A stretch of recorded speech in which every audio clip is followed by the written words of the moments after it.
Hey guys, welcome to Electronic Dance Money, your #1 business resource for making money as electronic musicians and producers.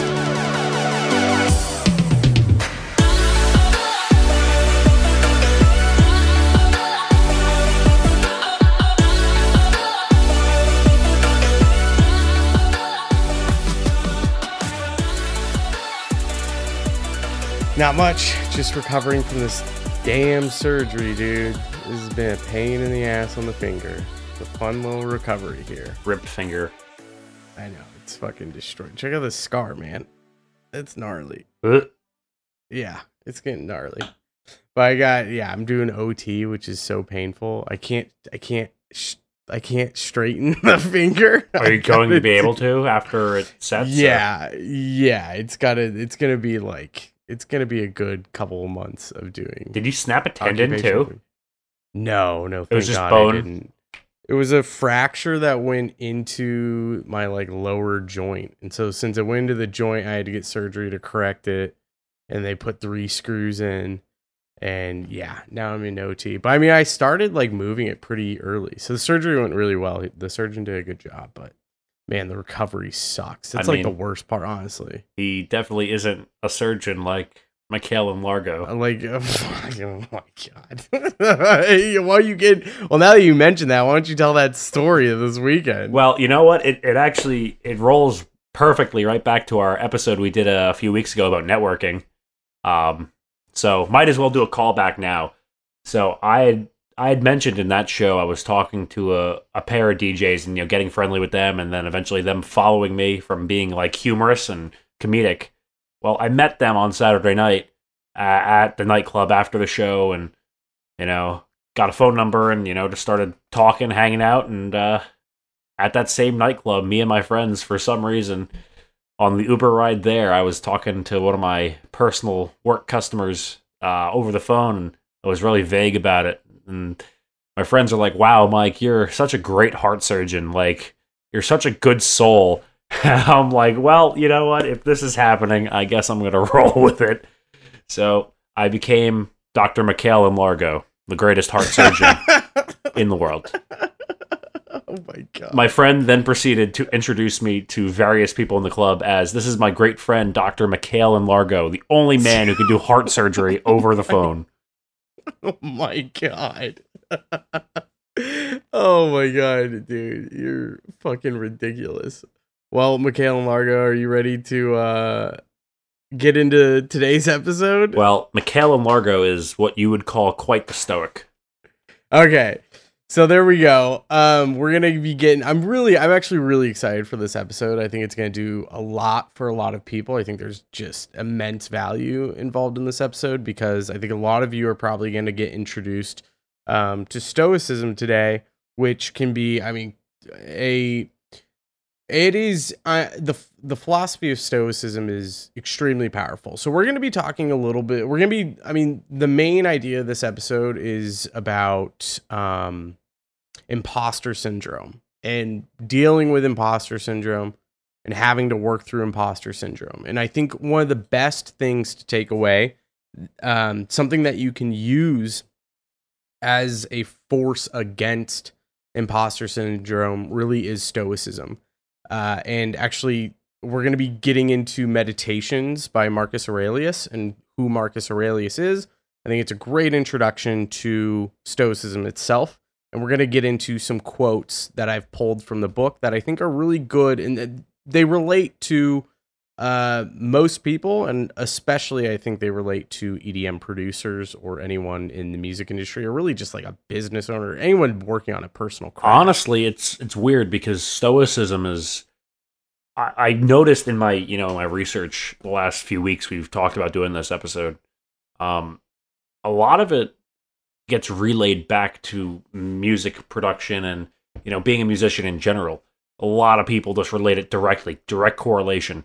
So it's really interesting because honestly, of the the people I've met and the producers I've met, they all seem pretty stoic, honestly, level-headed. I think, yeah, it depends. I think it really depends on who's the biggest thing that fights against stoicism is the ego. Like, ego is the number one thing that pushes against stoicism, and stoicism's like the one thing that you can use to really fight against that ego. So anyone that's not so egocentric, that isn't, isn't harbored down by their, or I should say, anchored down by their ego, is probably more or less fairly stoic, whether they realize it or not. And so we're going to be kind of diving into some of the ideas of stoicism and how you can use that against imposter syndrome, because I know we all face it. I mean, I've been having some serious issues with imposter syndrome just within the last couple of weeks.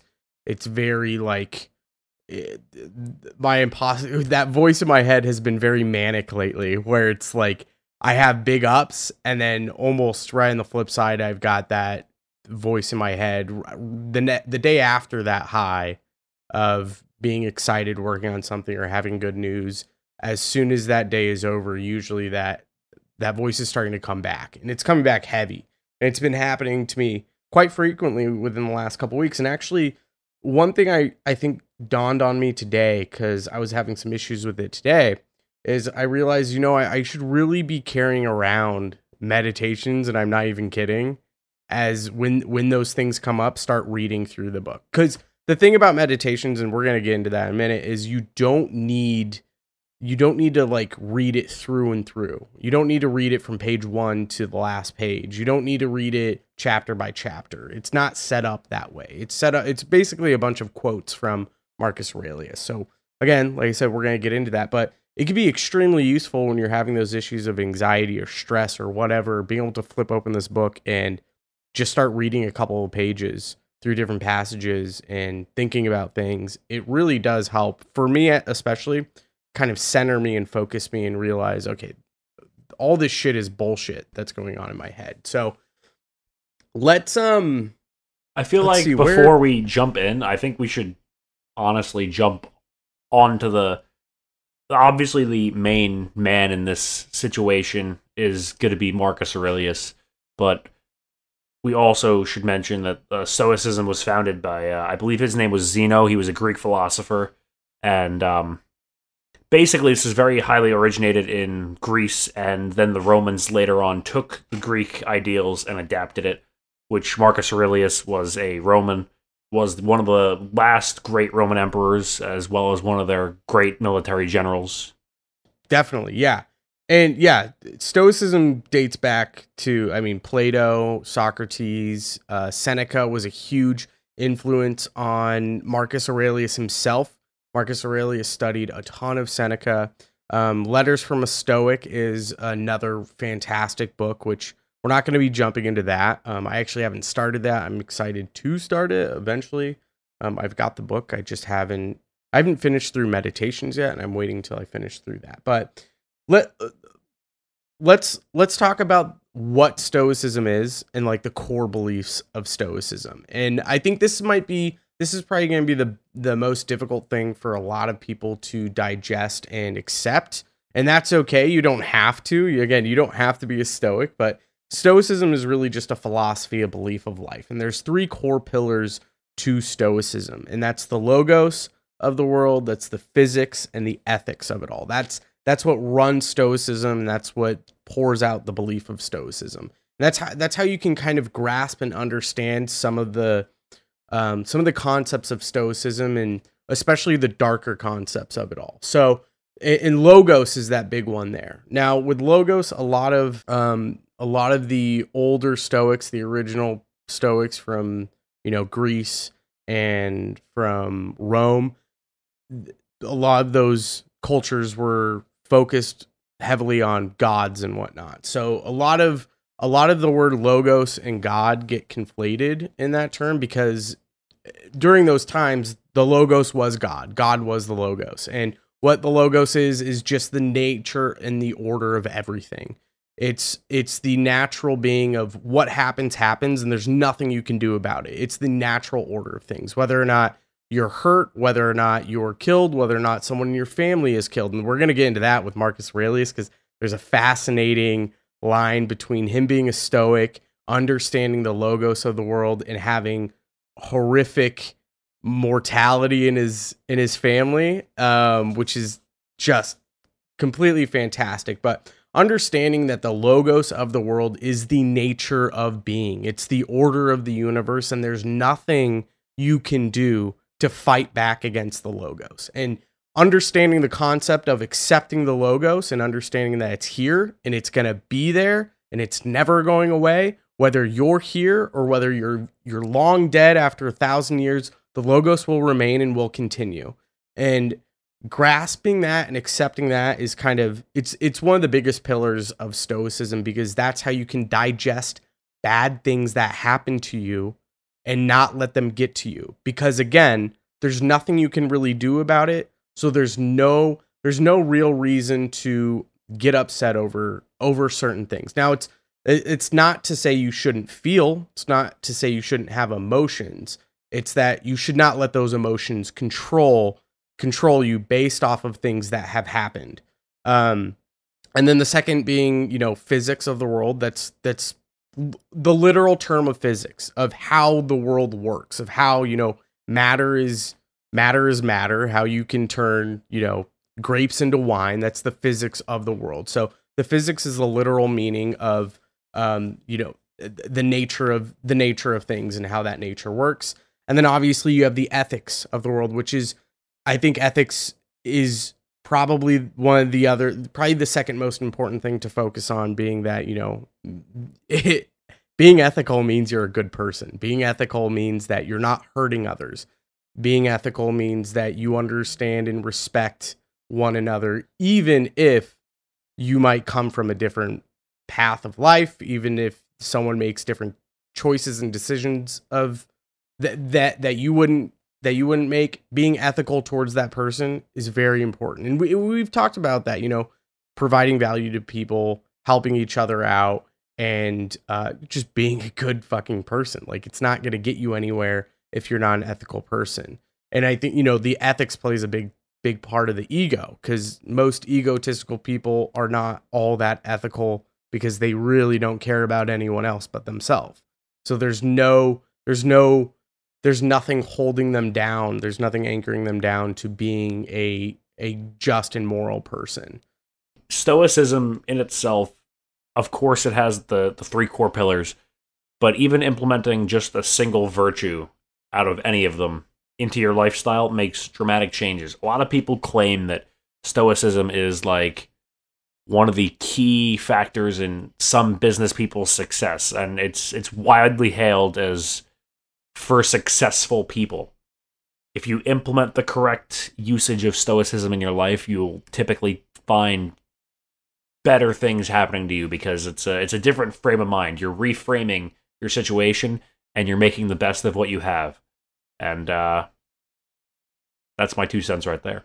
Yeah, I think you're 100% right. Even implementing just one of these, I mean, like implementing the logos in your life and accepting the logos is, even just accepting that is going to help you not to dwell on things. And I'm really preaching to the choir right now, because like this is the logos is something that I struggle with all the time. I think it's probably the thing that most people struggle with, is accepting the things that are going on in their life and not getting frustrated over it and becoming angry. It really fits music producers well, because you could be going through a really rough patch. You're writing song after song and they're all coming out bad. You're writing like the first break and first chorus of the song, and you're like, I can't get this right. So you throw everyone away. You never finish the song, and basically you're just hindering yourself. If you don't go out and complete those songs and play them out and finish them, you're not getting the experience you need in all the areas you get. Like, you're not putting hours in where you need them. So you're hindering yourself by getting on top of yourself and saying, I can't do this. Why can't I do this? If you keep a level head and, keep your head down to the grindstone and you get really to it, get through everything, it may not be your best product right there, but the next product will be 5 times closer than if you hadn't. Yeah, and the other part of that too would be like, if you're submitting track after track to labels and you're getting rejected one after another, that's a difficult thing to deal with a lot of the times. It's hard to, think about like if you're trying to, trying to apply to jobs and you just keep getting rejected over, like, that sucks. It's painful if you're trying to find a new source of income like that, or, you know, again, going with the label route, it's the same thing. If you keep getting rejected, that's hurtful. That sucks. There's a pain there. But if you can, again, deal with the logos and be like, you know what, that's not the label I want to go to then. Like, there's a reason why that's not supposed to happen right now. So we need to move on to the next thing, because we can't think about that. Like, there's so much other stuff we need to work on that we can't sit here and think about, well, why did that label not want me? Is it because of this? Is it? And again, this is where the imposter syndrome starts kicking in. So that's where, like, the logos becomes so important to understand, accept, and move on, so that you aren't dwelling on these things that are that's empowering that voice in your head going, why aren't they doing this? Well, it's because you're not this, you're not that, you don't do that. Like, that's where stoicism plays a bit, and that's a huge chunk of stoicism, right? Is that logo, and not it's even big, you know, like feeding the voice in your head. You're just, once you get attached to one negative feeling and you say, what can I do to remedy this? You're only solving one problem. So, like, if I get rejected by Revealed Recordings, and I go back to write my track and change it up again, and I make it for Revealed Recordings, then I can't send it to anybody else. Yeah. So, so that's the big point of what stoicism is, and I think we explained it pretty well, where you guys can kind of grasp why this can be a powerful thing for most, if not all of you guys, to adopt and start studying and implementing in your life. So let's get into Marcus Aurelius next, because we're going to be talking about the book Meditations. Specifically, we are going to be going into the Gregory Hayes translation. So there's many translations of this book. Gregory Hayes is I think one of the more recent ones, and it is it's one of the ones that makes the most sense. He puts a lot of the translations into plain English, whereas some of the other translations are a little more difficult to read and grasp. So I strongly suggest the Meditations translation by Gregory Hayes, and I'll have that in the show notes.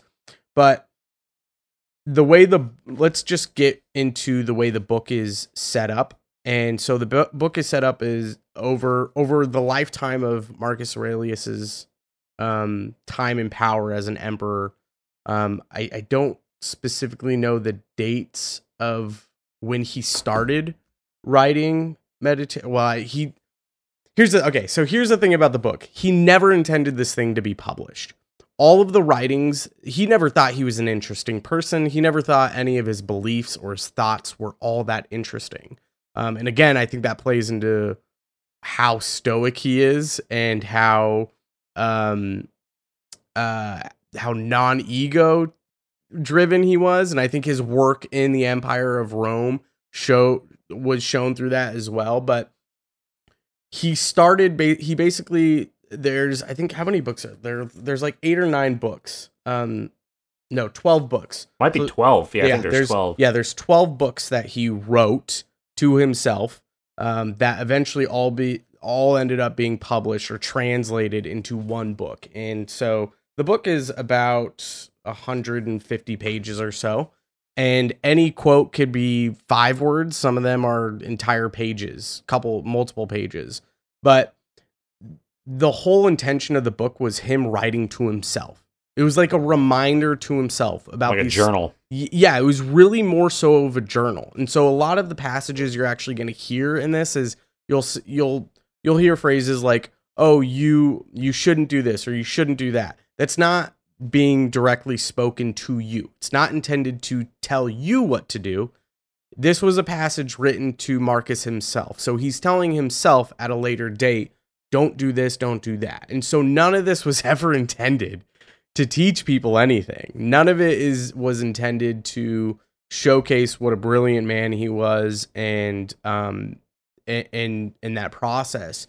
But like, these books were founded upon by someone, and they were passed down to someone else, and then they were reprinted by someone else, and they've no one really knows how this book ended up being here. But again, you want to talk about the logos and the nature of things, and it being one of the most widely printed Stoic books out there, and one of the most widely regarded books, and Marcus being probably the greatest emperor to have ever ruled Rome. Like, it's no wonder why it ended up here where it's at. And some sources sorry. Yeah. Some sources claim, I'm reading 170 to 180 AD. I see 171 to 176. So I think those are after his rule. I think that's after he appointed Commodus as emperor. Yeah. I know he died. Didn't he die as emperor? He died in battle, didn't he? Yeah, but I think it was in general at that point. Okay, he was a general at that point. I believe so. So, let's just kind of dive into Marcus Aurelius himself real quick. So Marcus ruled, I think, 161 to 180. Yeah, 161 to 180. AD is when he ruled. He didn't have a father.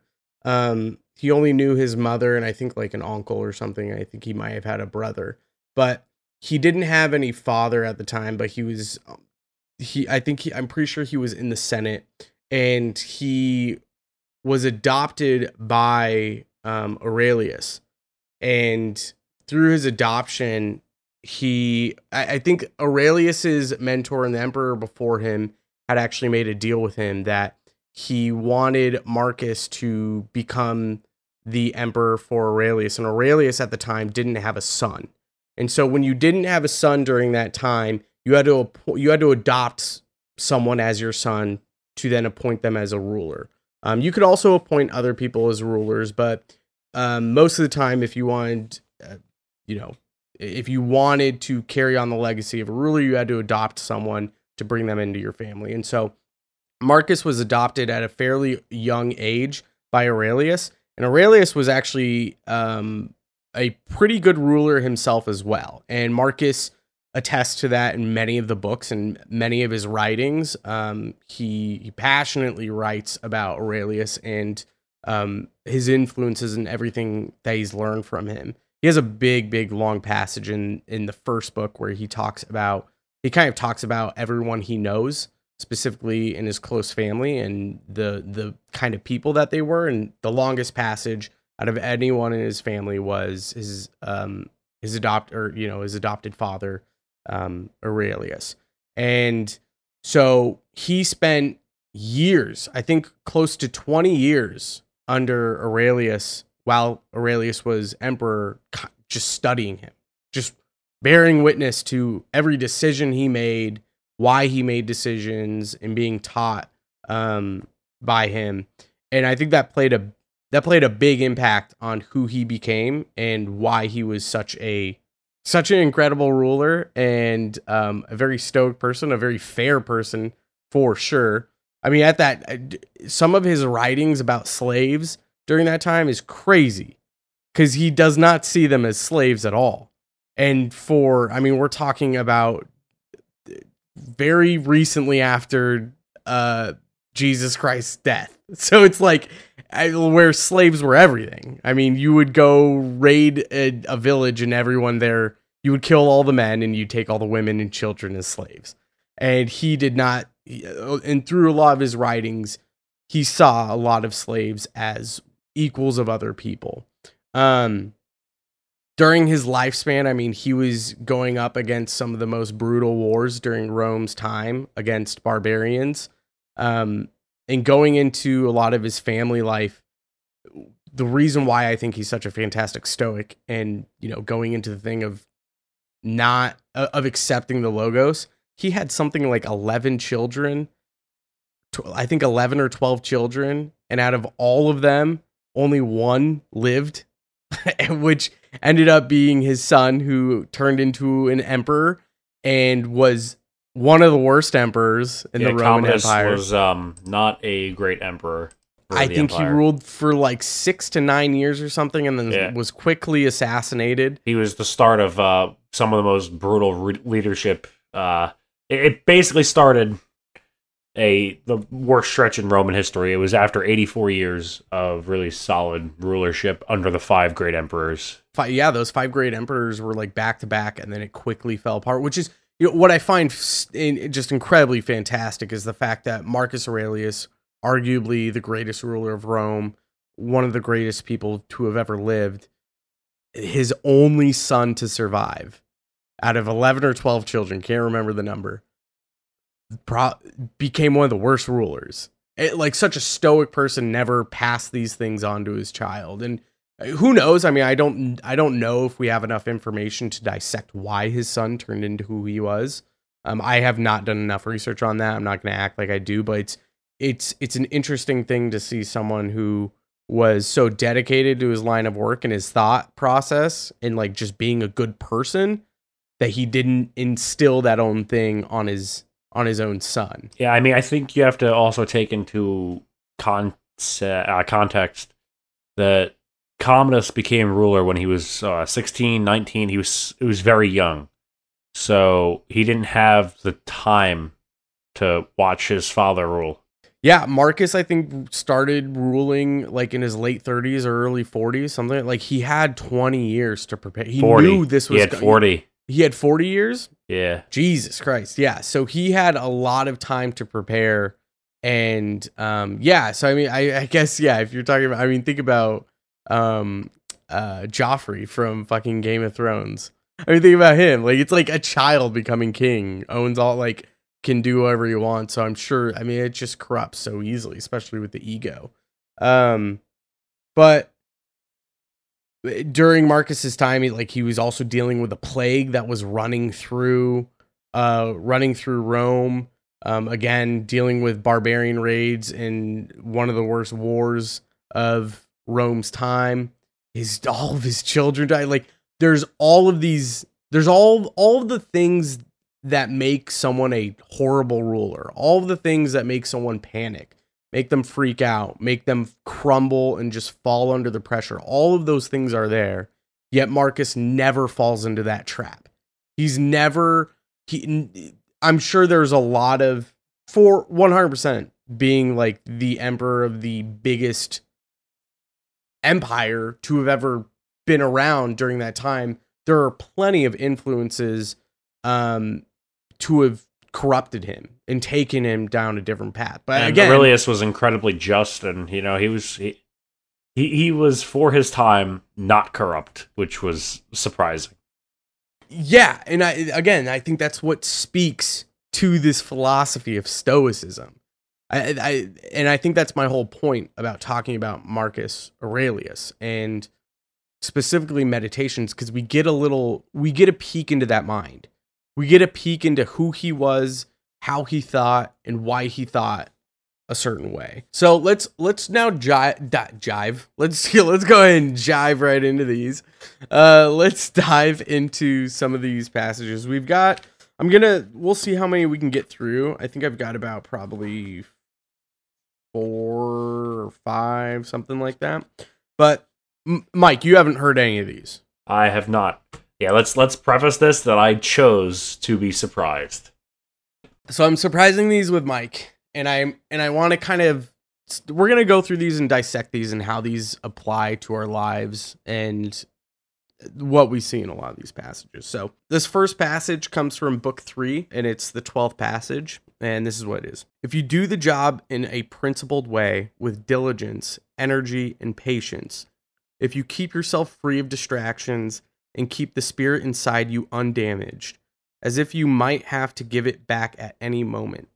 If you can embrace this without fear or expectation, can find fulfillment in what you're doing now as nature intended, and in superhuman truthfulness, every word, every utterance, then your life will be happy.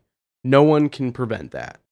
The biggest takeaway I think that I got from this passage is mostly from the first few words, which is if you do the job in a principled way. Now, again, think about this.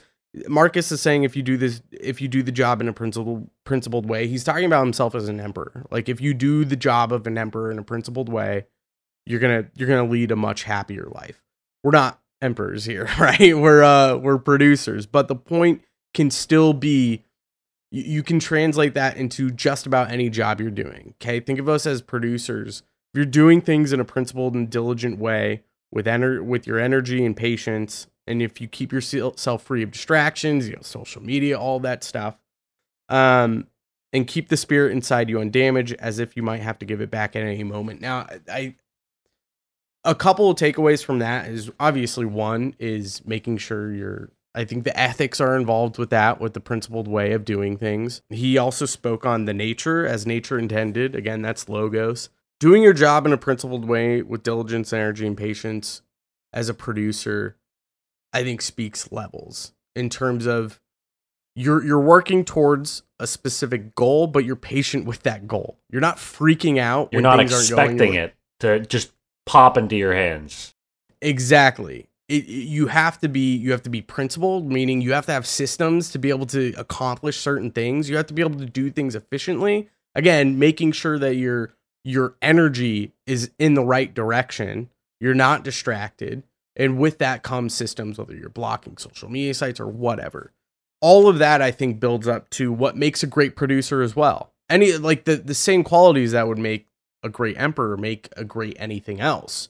And then, again, the second part of the passage, if you can embrace this without fear or expectation, can find fulfillment in what you're doing now, as nature intended, and in superhuman truthfulness, every word, every utterance, then your life will be happy. No one can prevent that. So there's a lot to even unpack there. Again, embracing it without fear or expectation. So you have no fear that this is not going to turn into what you think it's going to be. But also, you shouldn't have expectations that it's going to at the same time. You're happy with it, how it is, and what you're doing right now. And that's something that I think a lot of producers could learn from is, be satisfied with what you do as is. And don't take that in such a literal sense where you write the most mediocre piece of music possible and say, oh, this is perfect. I'm going to send this to frickin' Universal. Think of it like you're doing your best, but you're not, destroying your own life with it. You're putting out you're accepting the journey like we've talked about in the past. Like, again, the enjoying the process. It's not a job, it's a hobby. Exactly. Think about where you're at today as a producer and think about where you were 2 years ago. Some of you maybe started 6 months ago, but I mean, for a lot of us, we started 2, 3, 5, 10 years ago. I know for me, I started 10 years ago. If I showed the stuff that I was producing today to myself 10 years ago, I would think I was the king of the world, regardless of whether or not I'm actually releasing anything. Like, I would be so fucking thrilled that I was ever able to do that. But back then, I was not. I was like, I want it now. It needs to be here now. There was an expectation that I would get somewhere, and I was so afraid that it wouldn't end up where I wanted. I don't know. You released a song 10 years ago that still doing pretty good on Spotify. Shitty track. I'm not going to talk about. We're not talking about that. We're not talking about that. But maybe we'll share that later on down the road. You got up to like 30,000 monthly listeners, bro. I think it's, dude. I don't know how or why, but I think it really is like embracing this without fear or expectation. There's a lot to unpack there. Because being able to live, it's really talking about living in the moment of that time of you enjoying something that you're doing. And you're better today than you were yesterday. And understanding that you're going to be better tomorrow than you are today. I think that's that getting rid of the expectation. You can get rid of the expectation of whether or not you're going to be who you want to be in 10 years or whatever. It doesn't matter. What matters is that you're enjoying the moment now. And that that you doing whatever you're currently doing is going to make you better later on down the road, regardless of whether or not you're going to be, a touring artist or have millions of fans. That doesn't matter. What matters is that the things that you're doing today, as long as, again, you're following the ethics of life, that you're going to end up being a better person. So accepting that, don't be afraid of the failure, but also don't expect that you're going to get somewhere that's going to allow you to enjoy the moment of creating something beautiful, whether or not you think it's your best work or your worst work. It's something that you can do and you're able to do. The second part of that too, though, is finding the fulfillment in what you're doing now. So I think we kind of dived in, we dipped into that a bit. Is getting rid of that fear and expectation is how you're gonna feel more fulfilled. It's how you're gonna be more happy with some of those shitty tracks you write. Doesn't matter. Again, like that, putting that work in, putting that practice in, it's just gonna make you better.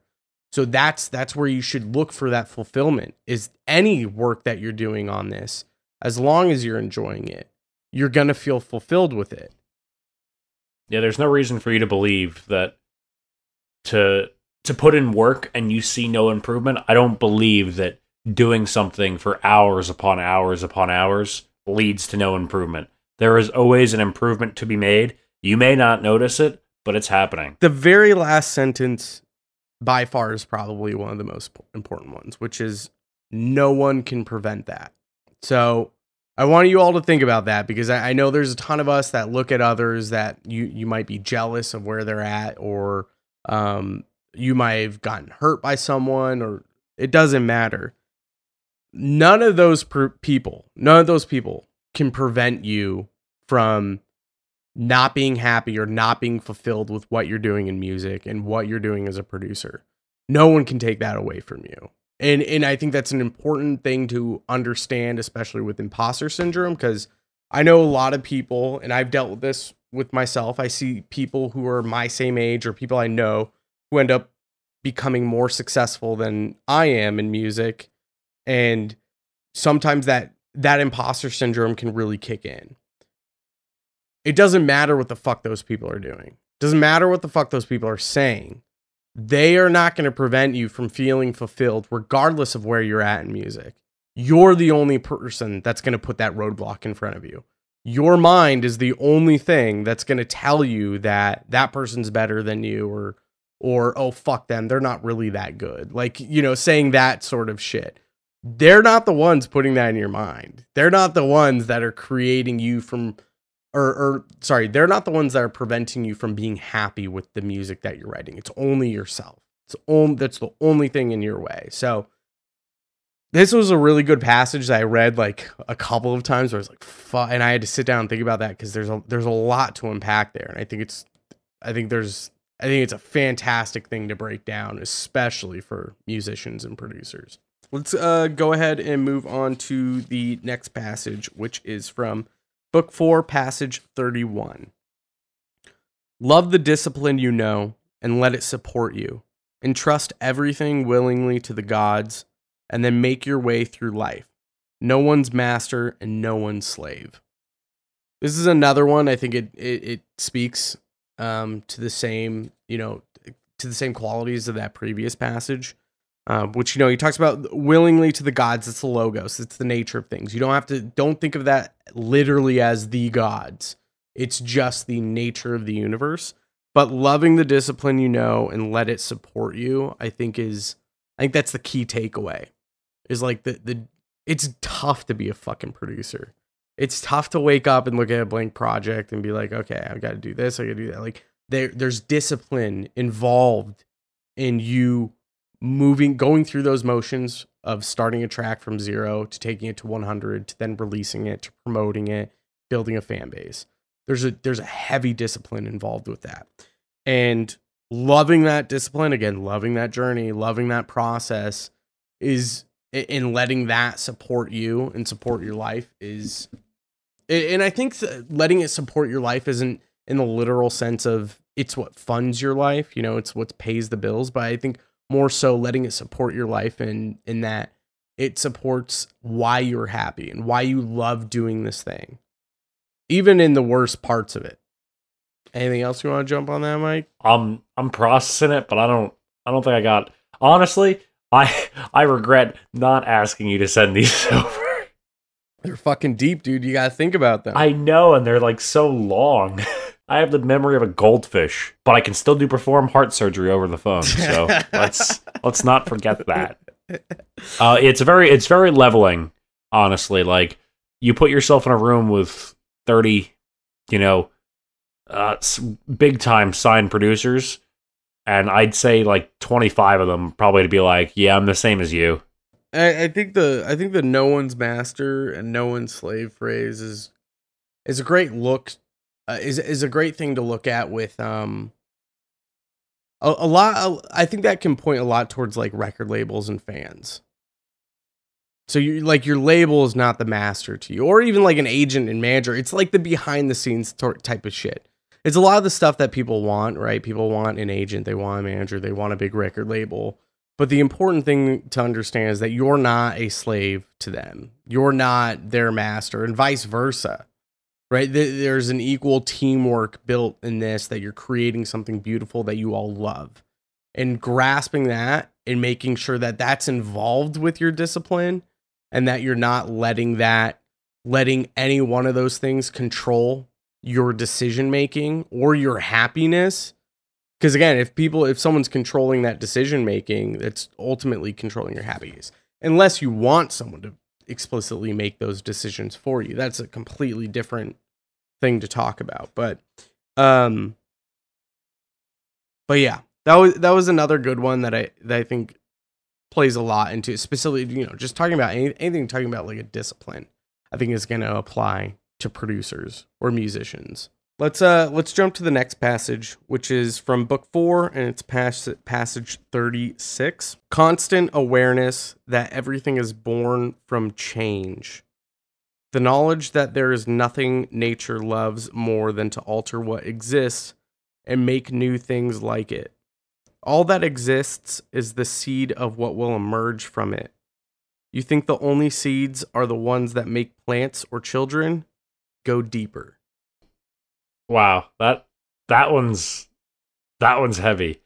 But I actually think it has a lot of merit, especially in the music industry. Just based on, what I've witnessed, some of my closest friends, and maybe I'm interpreting this incorrectly, but we'll see. I've seen some of my friends go from producing one type of music to kind of pioneering their own path and, developing their sound to be something totally new. And that's when they started to really achieve and take off and, break through in terms of, streams and supports and plays. I think that's represented fairly well in that quote. Yeah, I want to read this one more time, just in case anyone needs to hear it again, because this one's fucking deep. And this one speaks to me by far. Out of all the quotes, this one speaks one of the loudest, other than, I think, maybe the last one that I've got. But let me just read it again. Constant awareness that everything is born from change. The knowledge that there is nothing nature loves more than to alter what exists and make new things like it. All that exists is the seed of what will emerge from it. You think the only seeds are the ones that make plants or children? Go deeper. The biggest thing I took away from this is just accepting change. Nothing's ever going to stay. It's always going to be. And this is not just the physical world, or maybe that, you'll get a new girlfriend and that girlfriend might turn to your wife and you'll have kids. Like, that's a big change. Or, you going from high school to college, that's a big, not just that sort of change, but even changing your fucking mind. There is more than likely, and I've talked about this with multiple people on this podcast, and I've talked about my own personal experiences of like, I wanted to be a touring artist. I wanted to do all these things. And then my mind changed. But the issue is I pushed against that. Like I kind of had this inkling in my head, and I'm going through this right now. Like, I'm having some big changes in my life, and I'm making some decisions that are going to change a lot of what I've built over the last few years. And I've been pushing against that. Again, we're talking about pushing against nature. We're pushing against the logos, which never works out in our favor. And so just having that acceptance that change is going to happen, and accepting that change is the first step of moving forward. And it's going to allow you to improve on yourself much faster. It's going to allow you to build things that were better than the last much faster. There's a lot of producers who either outright change their career or outright change their genre. And a lot of the fans push back against that, and that probably doesn't feel good. I mean, we've talked about Getter in I think it was 2019, went on tour to promote his new album, which was a complete genre change from what he normally spins, and he was booed off stage in the first like 2 or 3 shows or something. Like the first show he was booed off stage by a crowd of his fans, but he didn't prep his fans that it was going to be something different that they're not used to. So that's an issue in and of itself. But like, there were probably that gave him probably a lot of thought to not want to accept the change that he might be going through. Right. And that creates a lot of other destructive issues in your life. Especially when you're like full send already into it. You're huge. Like this is your whole thing. This is your career. This is your path. This is what you do. And so when you have a change there and not being able to accept it, that makes things a lot more difficult. You're really fighting against yourself. I mean, you're fighting against nature, which again, we can't fight against nature. Try stopping a hurricane. Like you're not stopping a hurricane. There's no way to stop that. There's nothing you can do. I think there's little things in our life that are the same thing, right? As we get older, there's certain things that we can't stop the change of you becoming an adult and going into certain. I think that's where a lot of people get into destructive, addictive behaviors, is because they don't accept things, they don't accept change. There's a lot of things they push back on, and that puts them in a really dark place. And so I think just this one spoke a lot to me personally, just because of all the change that I've gone through in my own life. And it is true, like being aware of that change, that it can come at any moment, and don't be surprised by when that moment hits you where it's like, fuck, I don't think I want to do this. That's okay. There were times where I was in my head that would come up where it's like, I don't think I want to do this anymore. And this was not so much of an imposter syndrome thing as it was like a true life change where it's like, no, I do want to do something else. But in my mind, I had put... You like the safety of what you already knew. What I already knew. What I had expectations that I had created for myself in this thought of who I was. And again, I think all of that was very ego-driven. I think a lot of that was ego-driven based off of like people in my life I wanted to impress or look good when when years went by and they're like, oh, what's he doing? They look at me and they're like, oh, he's like, I almost wanted to instill that egotistical fear in someone else of like, oh, they're not doing enough. And that's not the way you approach this shit.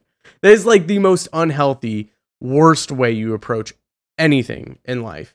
And so because I had instilled those thoughts in myself, instilled those expectations, when change was coming in my life, I pushed against it because I didn't want to alter that path. But that path is almost always going to be altered by something.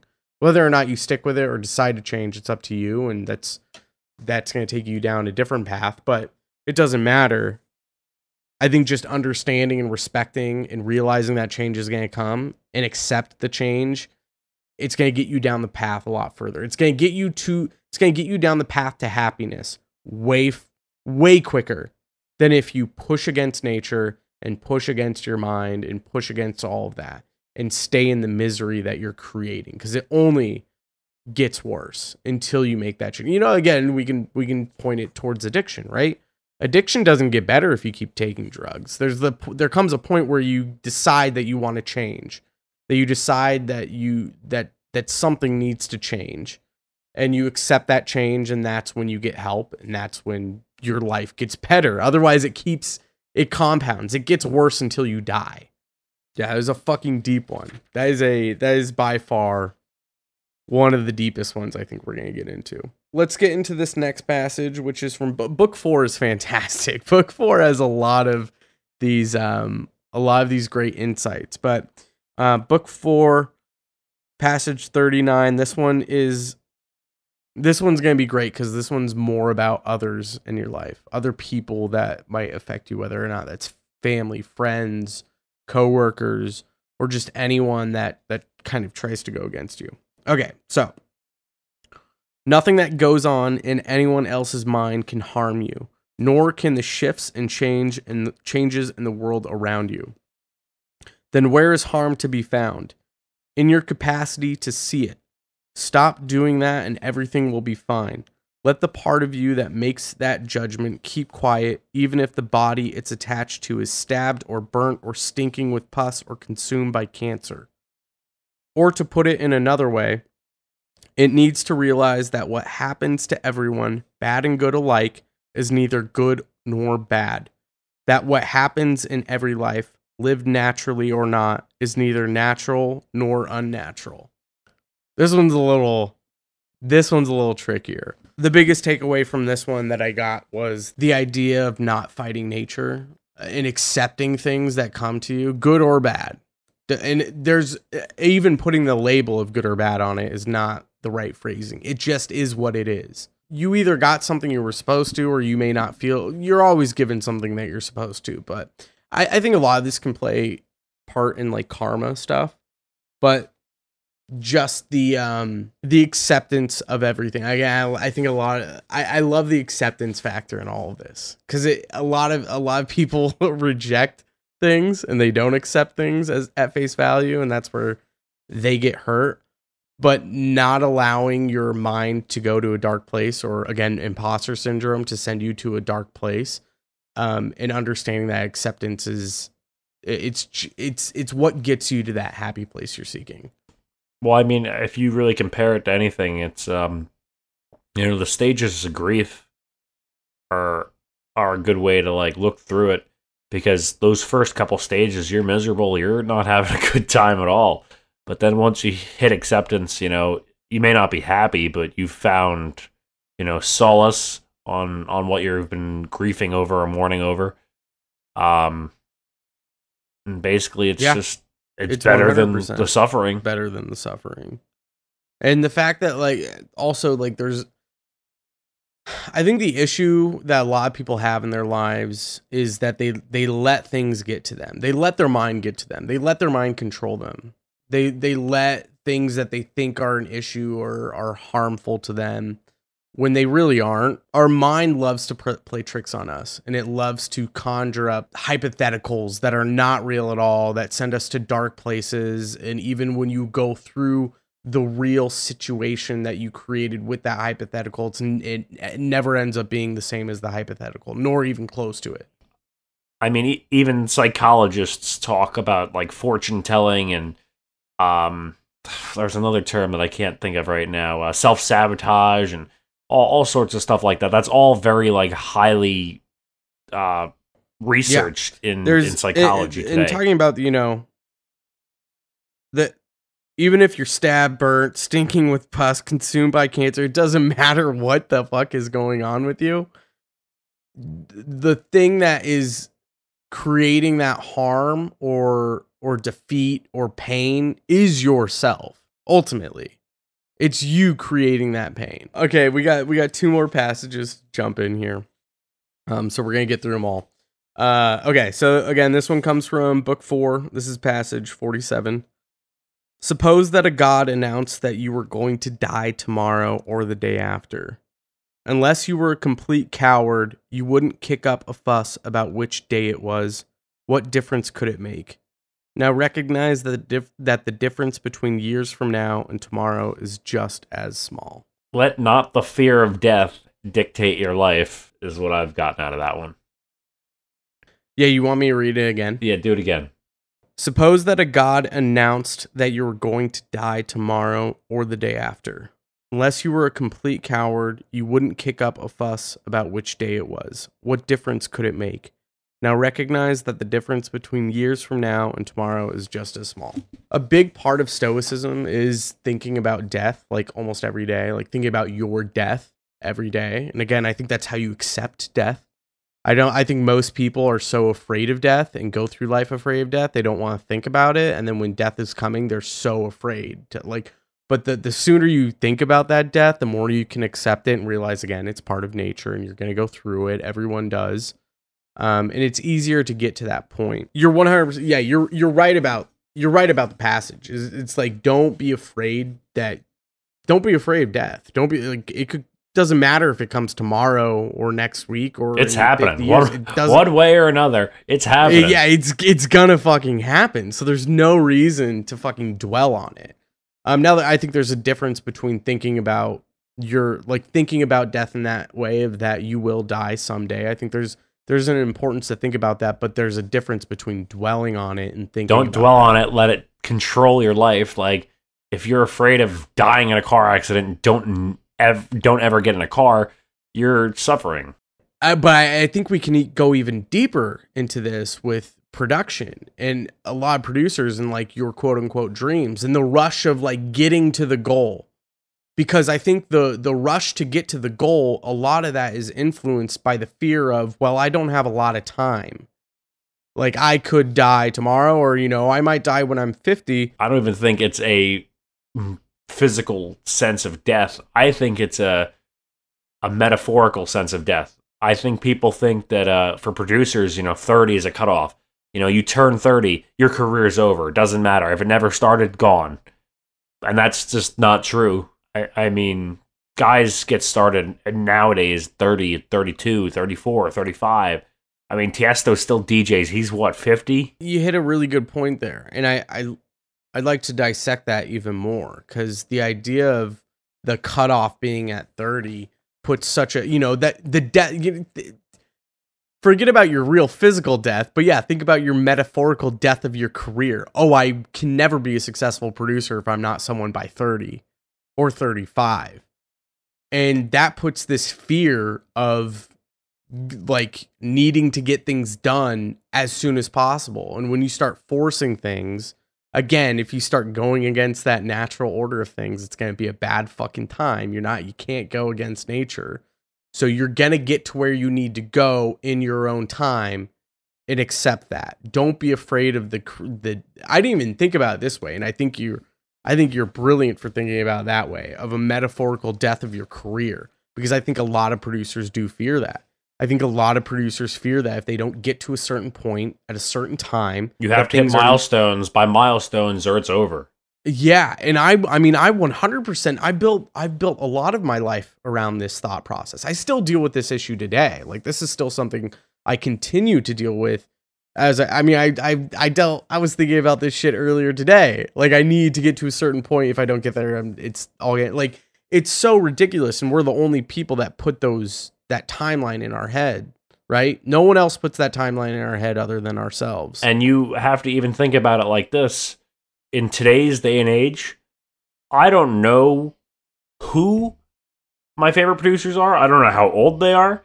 I don't know what they look like. Like, how am I going to know if Julian Jordan is 22 or 776? Like, I don't care. So why should you? Yeah, I think that fucking passage is great for that metaphor of using that as a metaphor for music careers. That is fucking fantastic. I think I'm gonna put what you said in as a little preview for the episode, as a little hook, because that's fucking fantastic. I think everyone should think about that. And I think you should really don't fucking, it doesn't matter if it's going to be tomorrow or if it's in 10 years. It doesn't fucking matter. Okay, let's go on to the last passage. This last passage is a fucking long one, okay? This one's a whole page. I don't know how much of this we're actually going to jump into. And really, I think I want to jump into just the first paragraph for the most part, but I'm going to read the whole thing. The whole basis on this passage, though, can relate to everyone, and it really is the imposter syndrome person talking in your head. It's about waking up in the morning and not wanting to get out of bed. All of us face that constantly, whether you have a day job or not, whether you're a music producer or a software engineer. It doesn't matter who the fuck you are or what you do. Doesn't matter if you create something or not, but even more so for those creatives and those people who own businesses, about like, sometimes you just don't want to get out of bed. You just want to stay in bed, but you have to fucking get up. You have to, and you have to get to work. So let's jump into this one. At dawn, when you have trouble getting out of bed, tell yourself, I have to go to work as a human being. What do I have to complain of if I'm going to do what I was born for? The things I was brought into the world to do? Or is this what I was created for? To huddle under the blankets and stay warm. But it's nicer here. So you were born to feel nice instead of doing things and experiencing them? Don't you see the plants, the birds, the ants, and spiders and bees going about their individual tasks, putting the world in order as best they can, and you're not willing to do your job as a human being? Why aren't you running to do what your nature demands? But we have to sleep sometime. Agreed, but nature's set a limit on that, as it did on eating and drinking, and you're over the limit. You've had more than enough of that, but not of working. You're still below your quota. You don't love yourself enough. Or do you, or you'd love your nature too, and what it demands of you. People who love what they do wear themselves down doing it, and they even forget to wash or eat. Do you have less respect for your own nature than the engraver does for engraving, the dancer for dance, the miser for money, or the social climber for status? When they're really possessed by what they do, they'd rather stop eating and sleeping than give up practicing their arts. Is helping others less valuable to you, not worth your effort? The so you were born to feel nice instead of doing things and experiencing one, that one's like a fucking slap in the face. Everyone has to get up out of bed, and I think this is an important passage to kind of think about when you're having those struggling moments of not wanting to get out of bed. Of like understand, like there's more stuff to be done. You have to I think everyone wants to, for the most part. I mean, as long as you're not a sociopath or psychopath, like everyone wants to leave this world making it a better place, building off of the building blocks of everyone else. But you can't do that if you're just wanting to if you're tired and you don't want to get up and do the thing and work hard. Oh, yeah, take it from me. Like I got out of bed at 9:15 this morning. I had to be at work at 9 o'clock. Yeah, like it's that sort of shit where you gotta get up and fucking do the work. There's work to be done, and you have to do the work. And I think understanding or grasping the fact, and this isn't true, but coming to the understanding that no one's gonna do it but you have to do it. I think that helps cope with that. It helps kind of build that perseverance and that discipline of like, okay, we got to get to the grindstone and start working this. The quote, you don't love yourself enough, or you'd love your nature too and what it demands of you. I think the second part of this really speaks a lot to what the fuck do you want to do? Because if the thing that you love doing, whether that's producing music or writing a book, if the thing that you think you love to do doesn't instill that need or want of getting out of bed to want to do it, then you're not doing the thing you're supposed to be doing. Right. I think it really comes down to, you may work a 7 a.m. to 7 p.m. shift and you're tired and you can't even imagine doing anything more. The second you get home, if you don't start strumming on the guitar or, sit down in front of your laptop or do that. If you don't think about doing that, then maybe you're not in the right headspace for what you're doing. And of course, I mean, I'm sure I've been there. I've gone weeks not looking at a DAW, and I've gone days without, strumming on a guitar. And I'm like, I can't do this right now. I can't even prepare to function myself like doing this. But there have also been times I've gotten home from work after a 12-hour day. I've jumped on my computer and I wrote for 6 straight hours, and I went back to work 3 hours after that. Yeah, the other part to take away from this too is that, like, and we've talked about this in the podcast in the past, like, you don't have to write music if that's not where you're feeling. But you want to be in that headspace. You want to better yourself, your career. You can do other things that are business oriented in music that are going to help you out, that don't need to be directly related to around writing music. Not everything is about writing music when you're like, there's other things you have to do. There's other parts of the job. Build that marketing plan, build that promo list, build that Instagram brand. Like, there's so many options for you to diversify your portfolio of you're working on your music career. And nobody really thinks about it. And people get burnt out on writing because they spend all their time writing. As producers and DJs, you can DJ music. You can work on your sets. You can, invent your style. You can do sample hunt. You can do anything. It's really, there's so many options. Yeah, for you. and I think most of us do have that passion and love where it's like our nature is telling us this is what we have to do and we have to do it. Some days you don't want to do it. You have to get up out of bed and fucking do it. Whether it's writing the track or it's working on a marketing plan, you have to go through those those motions. And, if being a music producer doesn't make you want to jump out of bed and start working on stuff, then yeah, it might be, nature's telling you to do something else that you're not doing, and you need to figure out what the fuck that is and move on to it.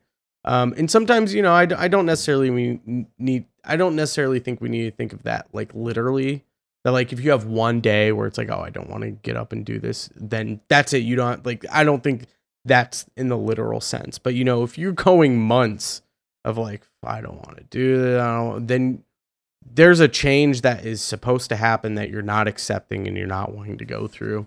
And I think it's important to find that and figure out what the fuck that is and go through that change. That's it, man. That's the last passage. That's a big one. I mean, honestly, they're all really pertinent, and not everything means as much as you think it does until it really actually does. If you look into it and think about it, being stoic isn't all about being completely emotionless. It's about reevaluating and reframing things, honestly, to simplify it. You just have to think of things in a different light and take them at a leveled approach. Not an emotionless approach, but a leveled approach. That leveled approach could be high, but as long as it's consistent, it's has to be logical. It has to like be based in like you're not pushing against nature. You're thinking in a logical sense, ethically as well, and physically, like. If you're upset about someone who lives all the way across the world, well, physics isn't going to allow you to just jump in front of that person immediately and start so it's like, there's things that you can't handle that are halfway across. Don't fucking worry about that. You can't just run over there and change something. That's not going to happen. I had read somewhere that, and this goes back to the mourning, stages. For when someone passes, you're allowed to mourn for a month, a year. But when you approach a decade of mourning, you've lost. At that point, you've lost the stoicism, and that becomes unnatural and illogical. Mm-hmm. And now you're fighting against nature in that sense, for sure. Right. And at that point, you're only hindering yourself. You're only leaving yourself not willing to get out of bed in the morning thinking, why have I been mourning for 12 years, 10 years, 14 years, whatever. And it was the most resonant thing I think I read for this concept. And also, jumping into that, it plays right into that last passage too, which is, if you're dwelling for that long, you're only hurting yourself. Actually, you're not just hurting yourself, you're hurting others. Because without you being a valuable person to this human experience and building off of the building blocks of everything we've created as the human race, you're not allowing yourself to be of use to others in a helpful manner. And again, that plays into the very last sentence, which is helping others less valuable to you, not worth your effort. Which is very deep, and for as long as you go without helping yourself, you're also holding back everyone else, because you don't see helping others as a valuable thing, and so long as you don't help yourself, you cannot help others. Fucking deep. This was a deep episode, dude. I was so excited to get into this one. Like I said, I'll have meditations as well as a couple of the other books I had mentioned at the beginning in the show notes. Thanks so much for hanging out, guys. Head to enviousaudio.com/episode 86 now. I think we're on 86. Good Lord. Oh, I wanted to mention, I think we're gonna start up a Discord for the whole electronic dance money community. So if you're a fan of the show, if you want to hang out with some other producers, talk about episodes, talk about marketing stuff, promote your music, all of that jazz, head to enviousaudio.com/Discord, and that'll direct you straight to the Discord channel. And we'll get going on that, but that'll be in the show notes as well. Thanks for hanging out, Mike. I appreciate your time, dude. Too. Always a fun time as I type in the the Discord. All right. Take care, guys.